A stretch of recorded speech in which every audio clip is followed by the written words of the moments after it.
Thank you all for joining me this morning. I got a nice little group today. Today I want to talk a little bit about double-siding transactions, if you will, right? So it's come up a lot. Do I need to, if I'm holding a listing open, do I need to have something signed to show that property? The answer to that question is obviously no. But let's say that person coming in wants to buy the house. They want to put an offer in on the house. At that point, you will need an agreement with the buyer, right? And if it is your listing, obviously you can't create a client relationship with that buyer, right? That would be dual agency. We don't practice dual agency here, or sub-agency, right? So what you would need to do is get the customer to sign a customer agreement. So part of the whole NAR settlement is that you have to have an agreement with the buyer that specifies your compensation at the time of before the first showing. Obviously, if you're holding the open house, you're holding it open on behalf of the seller, and now you have a buyer that comes in that wants to offer it. Well, the customer agreement has been updated along with all the other forms. Okay, so in that case, you would go to forms, and we will go ahead and search customer agreement. You have the agreement to work with buyer as a customer, form 116. And let's get that added in there. And this is the same thing as all the other forms now. So I just want to point this out to you that there is the customer agreement that will specify your compensation. Right? Make sense? Yes? The customer does have to agree to this. So a lot of times what would happen in the past is the seller's paying the listing broker, right? And now the buyer has to agree to this as well. And buyers would come along and think they're getting a discount on the home because they're working directly with the listing agent. When in reality, they're just a customer of the listing agent, and the listing agent is collecting all or a portion of the commission, right? So this is going to come up as an issue a lot more when you're trying to double-side transactions, right? Because the buyer is going to clearly see what they are compensating you or what the seller is going to compensate you. Make sense? So double-siding transactions may get tougher. It may become a trickier thing in this new world. But I just wanted to point out that the customer agreement, it does actually have the compensation in there so that you can use this form now along with any other forms. You can use the easy showing. But when trying to double-side a transaction, you cannot create a client relationship with this customer. Make sense? Questions on that? What's the title of this form again? It is working with the buyer as a customer, form F116. Yes, So Miss would Alex. best practice just to tell them that they should find an agent to rep? I mean, when would they say? I don't know. Okay. So it's going to become a negotiation. What's the best time to say, hey, you should go find your own agent? Yeah. I don't know as there is a good time to say that ever, Okay. right? Because obviously we want to try and capture you as agents. You want to try and capture both sides if you can. It's going to become a negotiation. So it's going to be just a different conversation than what you would have with in the past. Yeah. Let me say that. So for like an example of this would be buyer comes in, they're at your open house, they want to buy the house. Okay, great. I need you to sign this agreement. What this form says is that your compensation to me is going to be, what would you say? 0, right? Potentially. Yeah. All right.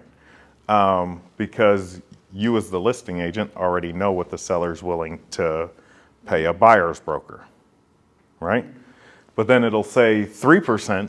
It'll show them that 3% is what the seller is going to pay you. The buyer can say, no, I want a lower price in order to get it.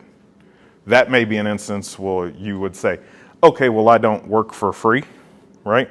So if that's the case and you want me to help you purchase this home, we'll do 1% is the maximum that the seller can pay me in order to reduce your loan amount, reduce your purchase price.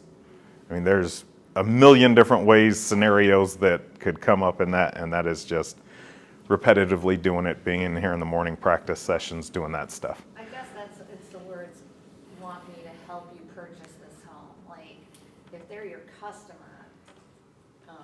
like. You're still helping them with Yeah, ministerial acts. You have to make sure that they understand that. Yep.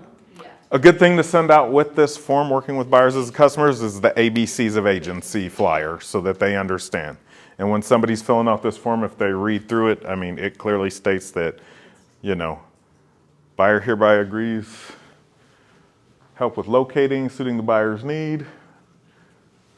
It goes through the whole 9 yards if they just want to read the print in the email or in the form itself, but providing them with the ABCs of agency to show them the differences that could be helpful for the consumer. Other questions? Nothing? Mr. Clyde, go ahead. So say, for example, the seller agrees to compensate me 3% of chickens, whatever the case might be. I don't have a problem talking about 3% compensation. Okay. Say that maybe 3%. At no point will I say that's the industry standard or I anything like that. understand, yes, They yeah, can it's- compensate you in rocks if they want to, but Okay. And they're willing to compensate the buyer's agent 3% as well. yep. But there's no buyer's agent. This person is working with me now as a customer. So the customer agreement, you're still an agent, you're representing them as a customer doing ministerial acts for them on their behalf. So your name would go on both sides of the contract. Okay, what would that look like if, in that case, I only want the seller To pay you, 4%? 4%? The total 6%. first off, the buyer has to agree to the total compensation that you can receive. And let's say the buyer does say, I agree to allow the seller to pay you up to 3% in compensation, right? Okay. You go back to the seller and the seller goes, hey, Clyde, you're getting 3% on the listing side and this buyer came in under, okay, it becomes a negotiation, right? We'll just do 4%.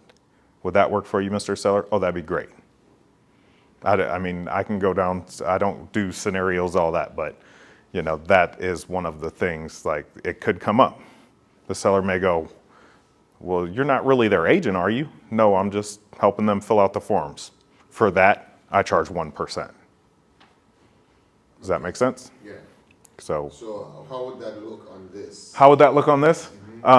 That has nothing to do with this because this is what the buyer is agreeing to let you be compensated by the seller. It would be an amendment to your listing agreement, to your seller brokerage engagement agreement that would say, I'm only going to take 1%, or we're only going to pay the buyer's broker 1% with this particular buyer because they're unrepresented.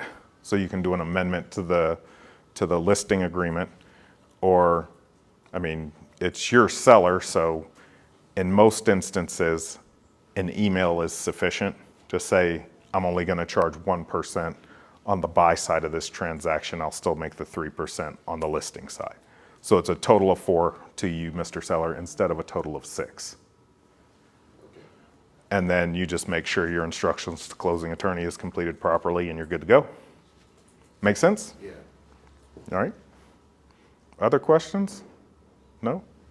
Just wanted to point out customer agreement has the commission compensation information in there now, so you can use that when you are trying to double-side a transaction. Very good? Very good. All right. But not dual agency. We do not practice dual agency, correct, or sub-agency. All right. Thank y'all.